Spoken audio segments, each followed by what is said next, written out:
নবীর নামটার উৎপত্তি স্থল হচ্ছে আল্লাহর নাম থেকে। আল্লাহর এক নাম হলো মাহমুদ, আর রসুলের নাম হলো মুহাম্মদ। মাহমুদের শব্দ মাদ্দা হলো হা মিম দাল, ওই কোরআন শরীফের আলহামদু। আবার মুহাম্মাদের মাদ্দাও হা মিম দাল। তো মাহমুদ শব্দের অর্থ হচ্ছে প্রশংসিত।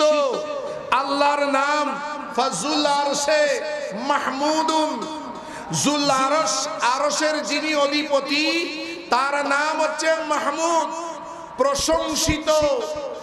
আর আমার নবীর নাম হচ্ছে ওয়াহাজা। হাজা মানে এই, অর্থাৎ হাসান বিন সাবিতের কাছেই আমার নবীজি বসেছিলেন, কাছে ছিল বিদায় বলেছেন হাজা হাজা মুহাম্মদ, ইনি হচ্ছে মুহাম্মদ।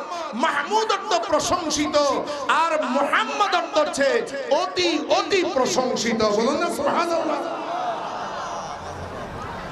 শিরকের গন্ধ আসছে কিনা?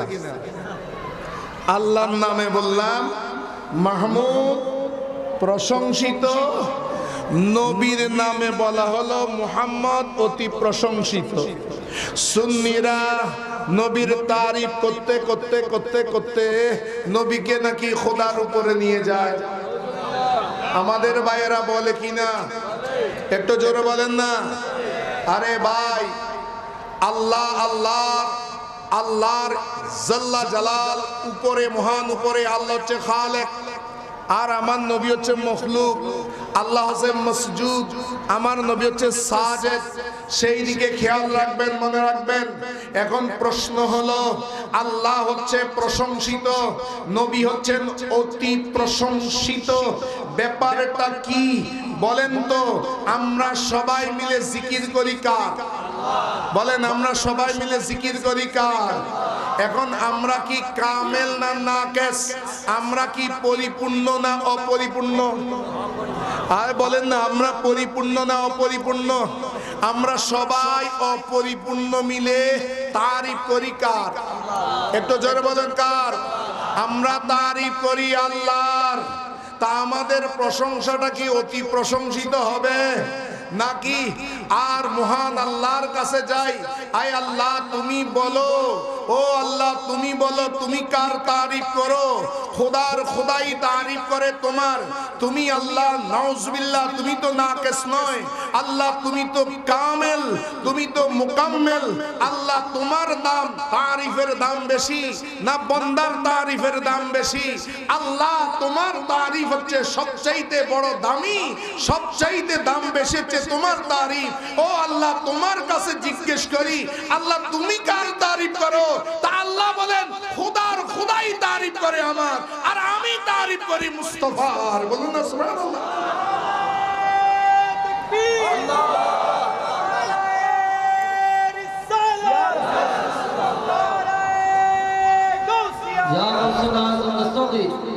এখন আল্লাহর তারিফের দাম বেশি না আমাদের তারিফের দাম বেশি?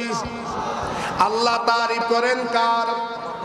সেই জন্য আল্লাহ হচ্ছে মাহমুদ, আর আমার নবী হচ্ছে মুহাম্মদ। ও মুহাম্মদ, মুহাম্মদ শব্দের অর্থ কি? আল্লাযী ইউহমাদু হামদান বাদা হামদিন। মুহাম্মদ শব্দের অর্থ হচ্ছে যার প্রশংসার পর প্রশংসা করা হয়, যার প্রশংসা কোনোদিনও বন্ধ হয় না, তাকে বলে মুহাম্মদ। বলুন না সুবহানাল্লাহ। এখন প্রশংসা কাকে বলে? যদি বলে আমার নবীর গুণও আছে, আমার নবীর গুণও আছে, নাউজুবিল্লাহ আমার নবীর দোষও আছে, এরকম বলে যে আছে না নাই? কি বলেছে? কেউ বলেছে আমার নবী দোষে গুণে মানুষ। তো দোষ যদি হয় তিনি তো কোনোদিন মুহাম্মদ হতে পারে না। মুহাম্মদ তো তাকে বলা হয় আল্লাযী ইউহমাদু হামদান বাদা হামদিন, যার প্রশংসার উপরে প্রশংসা করা হয়। আল্লাহ ওই সত্তাকে ওই রকমই বানিয়েছেন যেই সত্তার শুধু তারিফ হয়, যার কোনো বদনাম হয় না, কারণ উনাকে পাঠিয়েছেন আল্লাহ, বানিয়েছেন আল্লাহ। ওয়া রাফা'না লাকা যিকরাক, সেটাও বলেছেন আল্লাহ।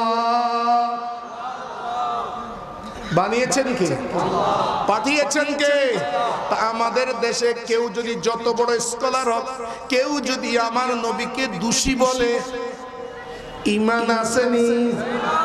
শুধু ইসলাম লেভেল দেখাইলে হবে না ভাই। মদের বোতলের মধ্যে যদি কেউ লাগাই দেয় ইসলামী মদ, মদ জায়েজ হবে?